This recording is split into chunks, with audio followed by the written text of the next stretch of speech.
டேய் சுரேஷ், இந்த மேப்பை பாருடா. இதுல இருக்கிற கோடுகளை எல்லாம் வச்சு பார்த்தா புதையல் ரொம்ப பக்கத்துல தான் இருக்குன்னு தோணுது. டேய் பரத்து, அது மேப் இல்லடா. காலையில நான் ஹோட்டல்ல வாங்கின இட்லி பார்சல் பேப்பர்டா.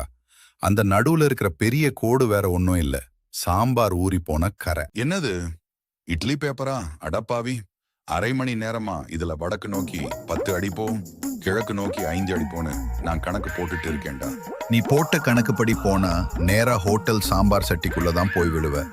ஒழுங்கா அந்த இட்லி மேப் பேப்பரை தூக்கி போடுடா. மேப் தான் போச்சு, இப்போ புதையலை எப்படி கண்டுபிடிக்குது?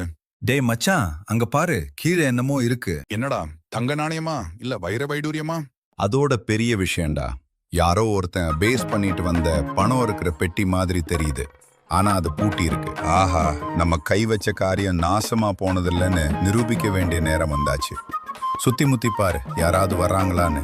நம்ம கொண்டு வந்த அந்த அபே ஆட்டத்தை ஆரம்பிப்போம். டேய், ஆனா இது திருட்டுத்தனம் இல்லையா? ஊர்ல இருக்கிற போலீஸ் எல்லாம் நம்மள தேட மாட்டாங்களா? யோ தம்பி, இதுக்கு பேரு திருட்டு இல்ல, அனாதையா கிடந்த பொருளுக்கு அடைக்கலம் கொடுப்பது. நாம ஒழுக்கமானவங்கடா. இப்போ பிளான் என்னன்னா, நீ அங்க போய் நின்னு காவல் காஃபாம். யாராவது வந்தா காக்கா காக்கான்னு கத்து. நான் அதுக்குள்ள இந்த பெட்டியை நைஸா அபேஸ் பண்ணி தூக்கிட்டு ஓடிடுறேன். நான் ஏன் காக்கான்னு கத்தணும்? குக்கு குக்குன்னு கத்துறேனே, கொஞ்சம் ட்ரெண்டியா இருக்கும். டேய் சுரேஷ், பெட்டி பயங்கர வெயிட்டா இருக்குடா. இதுக்குள்ள கண்டிப்பா கோடிக்கணக்குல தங்கம் இருக்கும் போலயே. டேய் பரத்து, சீக்கிரம் தூக்குடா. அங்கே காக்கா வரல, ஆனா யாரும் ஒருத்தர் வர்ற மாதிரி தெரியுது. என்னது, போலீஸா? டேய், பெட்டியை அப்புறம் பாத்துக்கலாம். முதல்ல நம்மள நாம அபேஸ் பண்ணிப்போம். ஓடுடா.